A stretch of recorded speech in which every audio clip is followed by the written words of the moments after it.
Fala galera, tudo certo com vocês? Professor Augusto César Freire na área mais uma vez. E olha, hoje nós vamos analisar estes aspectos do texto. O texto é um elemento muito importante para analisarmos em uma prova.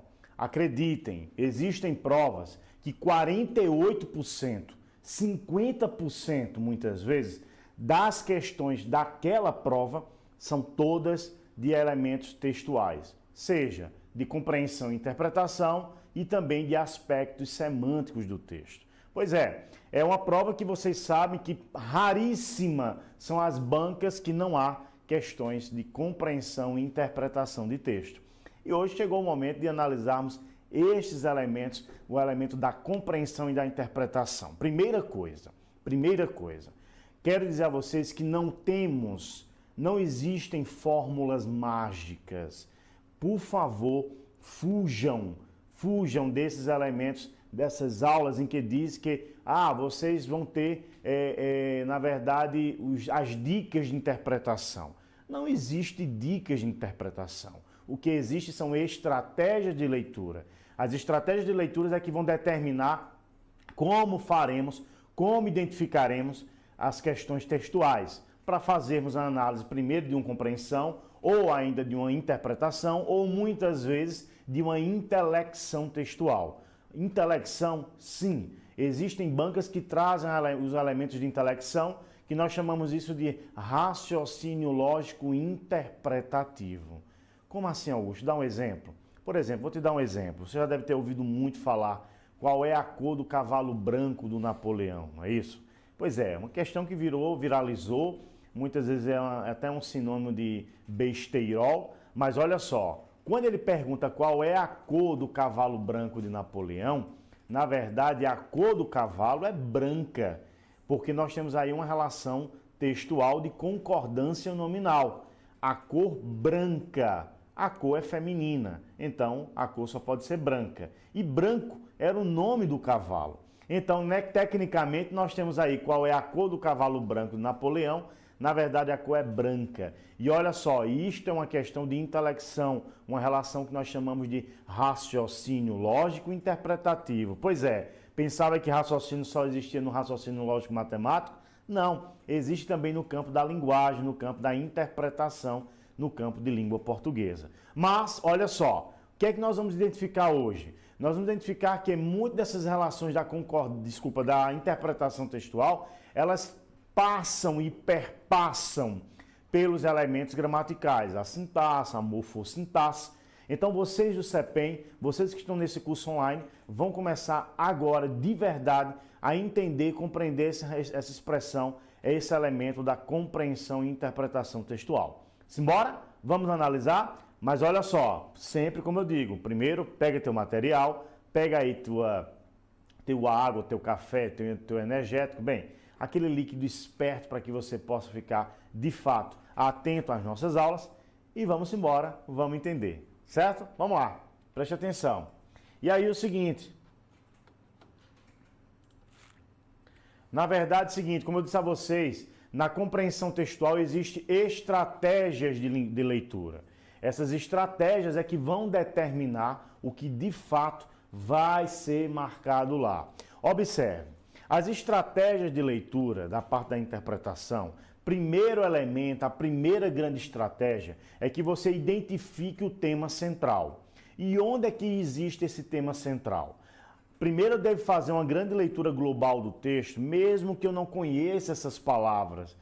Eu preciso passar a fazer a leitura. Eu não posso parar todas as vezes que eu encontrar uma palavra que não é do meu vocabulário. Não, eu faço essa leitura normal, essa leitura global, a fim de identificar o tema central. E olha só, existem algumas estratégias importantes para identificarmos o texto, a leitura, essa parte do tema. Primeiro é o seguinte, eu tenho que saber qual é o gênero. O segundo passo é sempre analisar a estrutura textual. Eu tenho que saber o gênero textual. Ora, se é uma notícia, se é uma crônica, se é um gráfico, se é um infográfico, se é um meme, se é um texto, preste atenção, um texto dissertativo ou é um texto narrativo, isso faz toda a diferença do mundo. essa relação, essa tipologia textual, ela é importantíssima. E aí eu preciso saber se o texto é narrativo. Narrativa é quando eu narro, quando faço uma narrativa, quando eu construo fatos, não é isso? Eu conto uma história que pode ser real ou inventada, não importa, mas eu preciso entender isso. Depois eu quero saber se o texto é descritivo, se há muitas descrições no texto, se há muita presença de adjetivos nesse texto. Se houver a presença de muito adjetivo, tecnicamente é um texto chamado texto descritivo. Mas se é um texto injuntivo, o que é um texto injuntivo? Um texto injuntivo é aquele que há uma ordem. Normalmente os verbos estão no modo imperativo. E vocês bem sabem que o modo imperativo é aquele modo em que traz o quê? O modo imperativo é aquele que traz uma ordem, um pedido, uma súplica, um convite, um conselho. Não é isso? Este é o modo imperativo. Também nós temos um modo aí, nós temos o tipo aí, o tipo dissertativo. E o dissertativo ele pode desenvolver-se em dissertativo expositivo ou dissertativo o quê? Argumentativo. Qual é a diferença? O expositivo ele apenas faz essa exposição das ideias, não traz nenhuma relação de opinião, não há uma opinião dentro do texto, tá certo? E aí nós, na verdade, esses textos dissertativos expositivos, há muita citação nele, mas essa citação não é para defender um ponto de vista, é apenas para, de uma certa forma, expor a visão, a ideia de outrem ou de outros. E no texto dissertativo argumentativo, aí sim, há um ponto de vista, há uma opinião, há uma expressão que vai determinar esta marcação linguística da autoria, de que, gente? Da relação da opinião, certo? Depois que eu conheço essa tipologia textual, aí sim fica mais fácil de entender. Sabe por quê? Porque se o texto for dissertativo, expositivo, onde é que está esse tema central? Ou lá no primeiro parágrafo ou ainda no último parágrafo. Porque o texto dissertativo argumentativo lá no primeiro parágrafo, normalmente você expõe seu ponto de vista, você na verdade coloca o ponto de vista para defender o seu ponto de vista e no final, lá no último parágrafo, você retoma esse ponto de vista a fim de ratificá-lo, de confirmar ou muitas vezes fazer uma proposta de intervenção, uma proposta intervencionista. Então, é por aí que nós vamos observar essas leituras, essas estratégias. Vamos continuar? Então vamos lá, preste atenção. Qual é o gênero? Uma notícia, uma crônica, um gráfico? Por quê? Dependendo do gênero, a estratégia é diferente. Sim, a estratégia é diferente. Se for uma notícia, o próprio título já te dá aí uma grande, mais de 50%, 70% aí do assunto sobre o texto. Então, se for uma notícia, se for uma crônica, existem estratégias diferentes, tá? Vamos lá. Aí nós temos o seguinte, precisamos identificar a intenção do texto. Essa intenção que você se veja, a intenção do texto estão as intenções implícitas ou as intenções o que, gente? Explícitas do texto. Lembre que na leitura, na identificação dessas questões implícitas textuais ou ainda explícitas textuais, aí onde narra, onde mora a relação de compreensão e de interpretação. Sim, saiba que as questões explícitas, aquelas que estão diretamente dentro do texto, ipsiliteris, aquilo que está dentro do texto, é uma relação de compreensão. Mas as que estão circundando o texto, nós chamamos isso, que são as relações implícitas, as intenções implícitas, nós as chamaremos de interpretação textual. Pois é. Vamos lá. Para começar, eu trago um exemplo muito para você. Primeiro eu tenho que tipo de texto é esse? Olha, eu tenho um texto imagético. Me parece aí pelo próprio tema é um aviso, um cartaz. Cartaz é um gênero textual. Aviso: o ambiente está sendo filmado. As imagens são confidenciais e protegidas nos termos da lei. Possivelmente você já se deparou com uma placa como essa. Essas placas elas são placas genéricas, comuns. Inclusive está lá, está disponível no www.superplacas.com.br, onde as pessoas, é um lugar em que as pessoas pegam lá e constrói suas próprias placas a partir de placas genéricas que são postadas lá. A pergunta do texto, a pergunta da prova é: a presença desse aviso em um hotel, olha o lugar, em um hotel, além de informar sobre um fato e evitar possíveis atos indesejados no local, tem como objetivo implícito. Opa, ele já traz que é uma questão não de compreensão, mas é uma questão de quê? De interpretação. A relação do gênero ele já trouxe. Ele diz que é um aviso, e a presença desse aviso, além de informar, ele já traz que o propósito comunicativo do texto é informar. Este é o propósito explícito do texto, o elemento de compreensão. Mas qual é o elemento de interpretação que está voltado nesse texto na prova? E aí? E aí, aluno CEPEM? E aí, guerreiro e guerreira? O que é que você faria? Letra A. Ele diz que a opinião, ou melhor, o objetivo implícito desse texto é isentar o hotel de responsabilidades por danos causados aos hóspedes. Letra B. Impedir a destruição das câmeras como meio de apagar evidências. Assegurar que o hotel resguardará a privacidade dos hóspedes. Ou ainda, letra D, de inibir as pessoas de circular em uma área específica do hotel. Ou ainda, letra E, desestimular os hóspedes que requisitem as imagens gravadas. Olha só, cuidado, porque esse tipo de interpretação, claramente você já sabe a resposta, eu sei que você sabe. No entanto, você trabalha com relação de autossabotagem. Numa questão de texto, seus pensamentos ficam flutuando, ficam orbitando sobre alguns elementos que eu não sei quais são diretamente, mas olha, tudo para tirar o foco da questão. Olha só, gente, o que é que a gente está trabalhando? As relações implícitas, o aviso está posto, está dito, está colocado, certo? Além de informar o que é que o hotel quer com aquele aviso. Ah, pelo amor de Deus, a gente não fica pensando, porque isso vai acontecer, gente. Porque se vai quebrar alguma coisa. Bem, e são suposições que, na verdade, elas não são suposições corriqueiras. Não é algo que são questionamentos isolados. Para a questão ali, uma relação implícita, tem que ser algo mais direto, algo que de fato faça sentido para toda aquela comunidade em volta daquela placa. Quer ver? Olha só. Letra A, isentar o hotel de responsabilidades por danos causados aos hóspedes. Não, o hotel é completamente responsável por aquilo que ocorrer com os hóspedes dentro da sua unidade, dentro da propriedade, dentro lá do hotel em si. Letra B, impedir a destruição das câmeras como meio de apagar evidências. Não, na verdade a câmera ali, ela já está dizendo, já não precisa nem dizer que se alguém for destruir as câmeras, as imagens estão gravadas em outro lugar. Não precisa. E aí, letra C, assegurar que o hotel resguardará a privacidade dos hóspedes. E aí sim, o ambiente está sendo filmado, as imagens são confidenciais. Nem todo mundo pode ter acesso. E são protegidas nos termos da lei. Que termos são esses? O direito à privacidade, as pessoas têm direito à privacidade.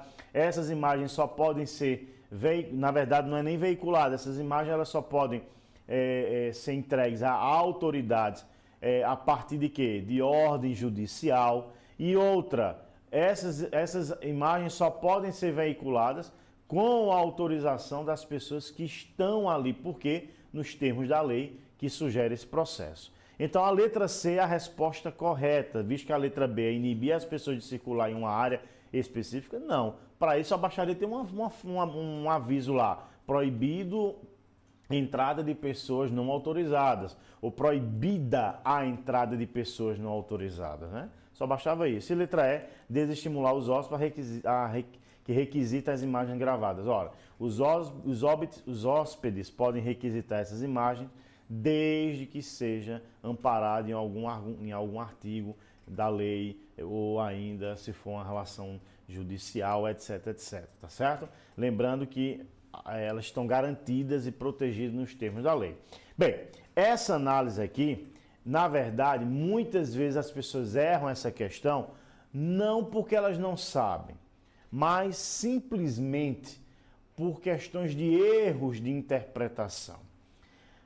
Não existe dicas de como interpretar um texto, porque você não sabe qual é o gênero que estará lá, você não sabe qual é o texto que estará lá no dia da prova. Mas existem erros de interpretação que precisam ser analisados. Primeiro erro de interpretação, os erros clássicos de entendimentos textuais, de entendimentos de texto. O primeiro é o que nós chamamos de extrapolação. As pessoas tendem a extrapolar. O que é essa extrapolação? Você tem uma ideia, sei lá, uma ideia do texto, preste atenção. Opa, eu tenho uma ideia do texto, aí vejam só, o que acontece? Você lê o texto, lembrou de um texto muito parecido, ou ainda, o texto, preste atenção, o texto fala de algo, defende algo que você não costuma fazer a mesma defesa, que não é do seu ponto de vista ideológico. O que é que acontece? Você se contamina com o seu pensamento, e o que acontece com isso? Quando você se contamina com esse pensamento, o que é que acontece? Você extrapola no texto ou ainda faz uma contradição do texto. Fica ligado, gente. A extrapolação é o elemento ou o erro clássico de interpretação mais provocado, ou seja, é os que as pessoas mais caem, mais tropeçam nas provas de concurso. Fica ligado. Então vamos lá, vejam só. Vamos lá, a extrapolação. Ocorre quando fazemos associações que estão além dos limites do texto e quando acrescentamos ideias que não estão no texto analisados. Porque eu lembrei um texto, lembra outro, processo de intertextualidade, beleza, mas se não está lá no texto, não vou analisar isso. Olha só o exemplo. No texto diz o seguinte: os candidatos ao concurso do Banco do Brasil, Washington, Wellington e Wesley, eles foram aprovados. Sim, foram aprovados. Na questão da prova diz assim, um dos itens diz: os candidatos ao concurso do Banco do Brasil foram aprovados.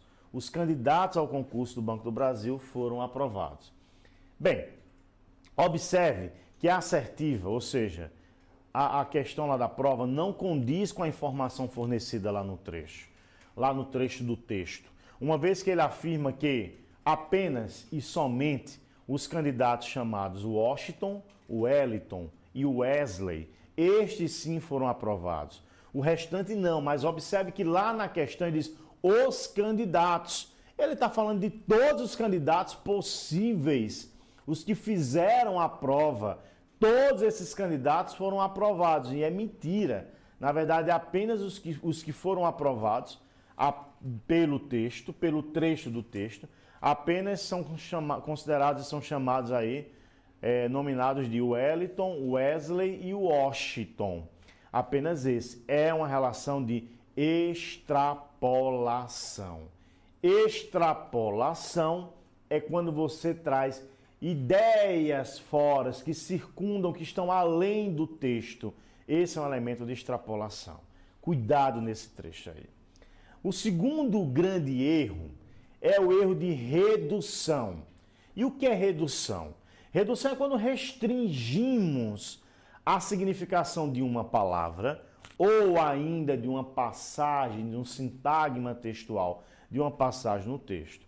Bem, a redução ela é o contrário da extrapolação. Se a extrapolação eu vou além, na redução eu reduzo a apenas algumas palavras.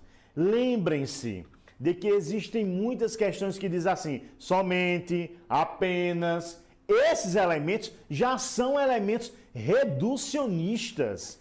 E eu preciso ficar atento a esses elementos. Ora, eles já são elementos reducionistas. Fica atento com isso, tá? Então vamos lá.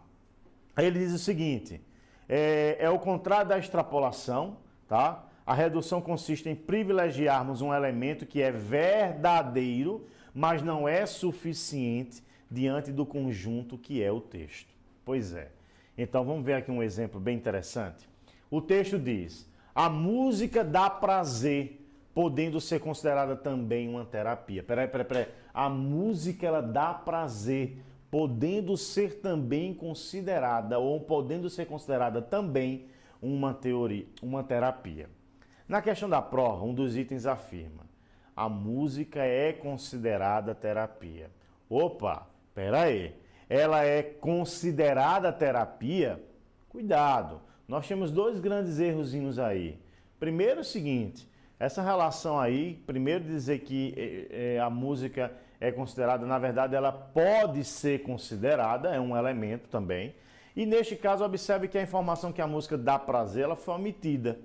O que significa que a informação da assertiva está incompleta, porque tudo bem, ela pode ser considerada uma terapia, mas no entanto ela também dá prazer. Seria a justificativa para que a música fosse aí uma terapia também. Então essa informação que foi de uma certa forma reduzida, retirada da expressão, há uma relação de reducionismo, certo? Então fica atenta a essas informações. Quando você fica atento a essas informações, nesse caso, você não erra mais esse tipo de questão. E Augusto, qual é o último grande erro de interpretação? O grande último... tem uma dica primeiro, uma dica que é importante falar aí, né? Não, na verdade é o último grande erro. O último grande erro desses elementos de contradição é o seguinte, preste atenção. A contradição, possivelmente, é o erro mais temível. Quando alguém erra esse elemento de contradição, sinceramente, ele não leu nada do texto, ele não conseguiu compreender nada do texto. É o erro mais primário da relação de interpretação textual e, sinceramente, essa criatura ainda não está preparada para fazer uma questão, fazer uma prova de concurso. Ora, logicamente você já passou por esse elemento, mas hoje não passa mais. E se você ainda tem esse erro de contradição, ele morre no dia de hoje. No dia de hoje, anota o dia de hoje, anota este horário, porque é este horário em que você vai ser liberto.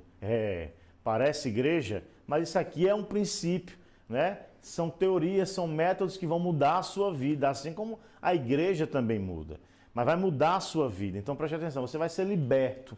Preste atenção. Com todas as forças que a língua portuguesa tem e carrega, tu serás liberto do erro de contradição neste momento. Recebeu? Como é que você sabe disso? Olha só. Ocorre quando por leitura desatenta, pela não percepção de algumas relações, Jesus Cristo, leitura desatenta, não percepção de algumas relações, pela incompreensão de um raciocínio. Gente, pela leitura desatenta, pela não percepção, pela incompreensão e ainda pelo esquecimento de uma ideia dita anteriormente, ou ainda pela perda de uma passagem no desenvolvimento do texto, quem lê só... eu faço uma leitura dinâmica, Augusto. Eu leio só a primeira parte do parágrafo. Lascou-se. Você pode ter um erro de contradição seríssimo aí. Chega-se a uma conclusão contrária que o texto propõe. Sabe onde é que ocorre isso também? Olha para cá. Carreiras policiais. Vocês vão fazer para carreiras policiais. Carreiras policiais, se você pegar as provas de carreiras policiais, os textos trabalham com relações de... sempre trabalhando, na verdade, esses textos trabalham com que tema? Normalmente com temas que trazem a ação policial como uma ação muito conturbada. Normalmente traz notícias, reportagens e de ações policiais em que não tiver, ou na verdade trouxe algum incômodo para a sociedade. Uma troca de tiros com um bandido que acabou assassinando alguém, na verdade às vezes um uso ou outro de uma força que aí de uma certa forma faz com que a outra pessoa de uma certa forma se sinta de uma certa forma violentada. E aí quando trazem essas notícias que são notícias comuns, que são notícias do nosso cotidiano, do nosso dia a dia, muitas vezes por você estar fazendo lá uma prova de carreiras policiais, você já se sente atingido. Você já se sente, poxa, estão falando da minha futura profissão. Quando você sente-se dessa maneira e vai ler o texto, você já vai ler com ódio. Você já vai ler carregando, sabe, aquele na força do ódio. Você diz, porra, Borges, você vai pegar os autores, esse Michel Foucault não sabe de nada, esse Roberto Borges não sabe de nada. São pessoas que trabalham na relação de direitos humanos. E nós, enquanto estudantes, escutamos muito por aí que direitos humanos não é direito de não sei o que, é direito dos humanos. Cara, esquece isso. Pelo amor de Deus, esquece isso. Se você carrega esse ódio, olha como eu disse a você, você vai ter que ser liberto. Gente, isso é uma libertação. A língua portuguesa te liberta dos males da má interpretação, da má compreensão. Sim, fecha a mão, fecha os olhos, 12 segundos, fechou, abriu, pois é, você está sendo liberto nesse momento pelo uso de quê? Pelo uso da técnica da língua portuguesa, que diz o quê? Que diz que eu não preciso, eu não posso fazer uma leitura com ódio, porque aí eu entro num processo de contradição. E se eu entro num processo de contradição, tu vai errar a questão, e a questão, aquela que vai te colocar lá no DO, no Diário Oficial. Certo? Então fica ligado aí. Augusto, tem exemplos? Tem sim, e eu trago para vocês agora o exemplo.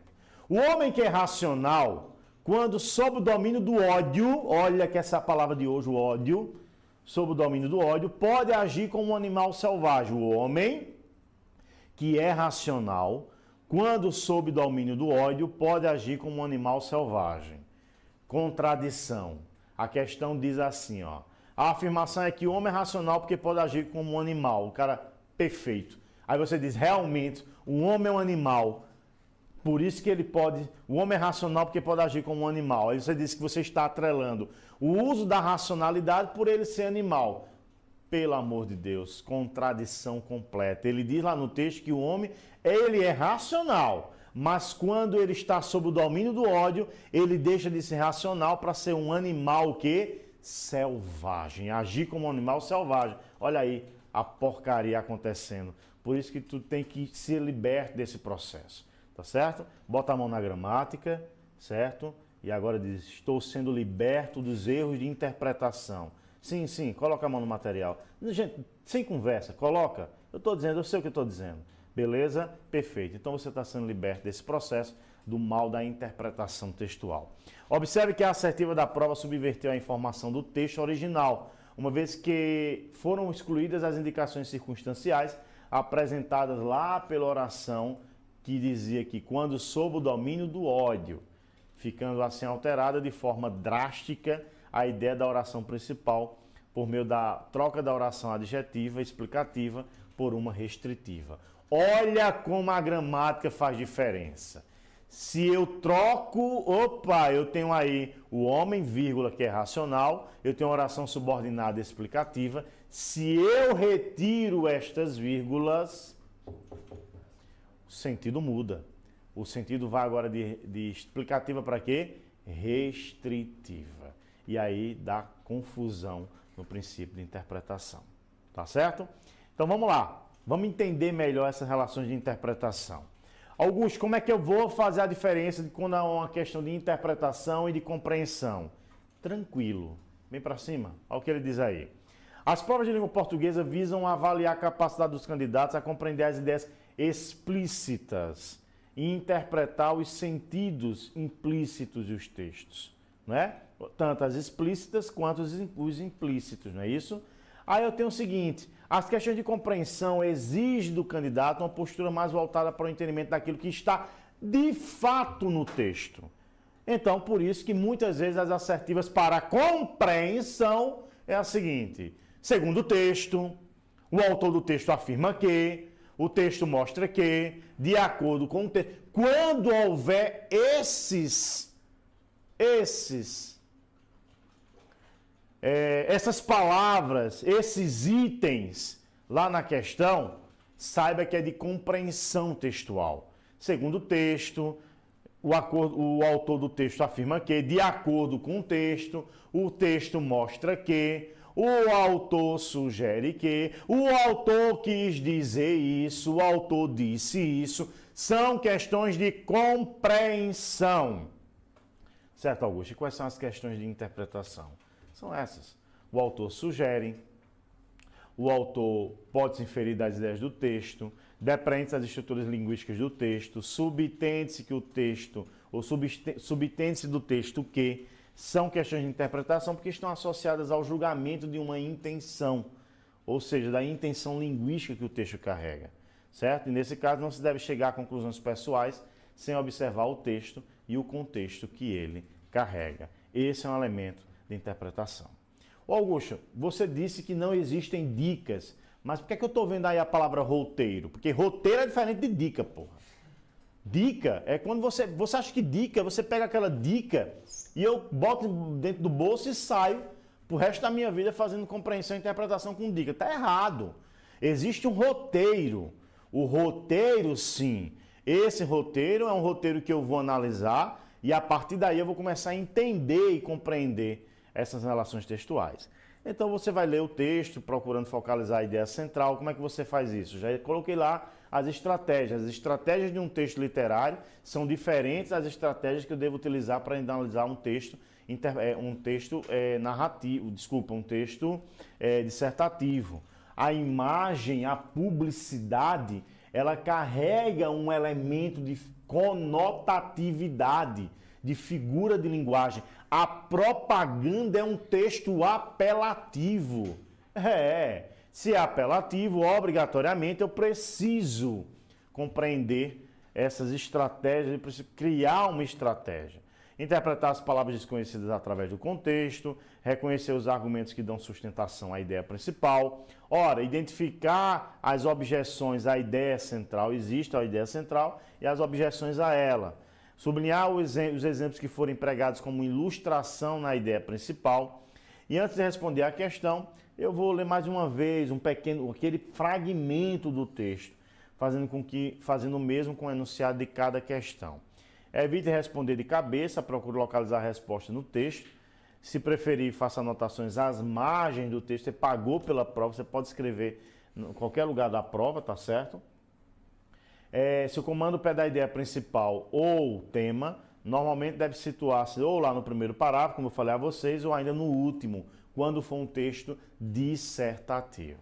E se o comando busca argumentação, você deve observar naqueles parágrafos intermediários, segundo, terceiro até o quarto parágrafo, são aqueles que estão presentes o processo de desenvolvimento. Entendesse como é, gente? Entendeu? Então é por aí, gente. Preste atenção. Então, na verdade, nas questões de compreensão e interpretação, não existem dicas, mas existem estratégias e roteiros. Eu sei que você tem, Augusto, eu tenho dúvida, muita dúvida, lá para fazer análise de texto literário. O texto literário está carregado de quê? Conotatividade e figura de linguagem. Por isso você precisa conhecer bem as figuras de linguagem, a fim de que você faça uma boa interpretação, principalmente do texto literário, que pode ser uma poesia, pode ser um poema, pode ser uma música, pode ser um conto, pode ser um texto narrativo, uma fábula, uma crônica. São textos do caráter do domínio literário que muitas vezes estão presentes nas nossas provas. Certo? Ficou a dica? Anotou? Pois é. Então, hoje você foi liberto dos erros de interpretação, que são 3.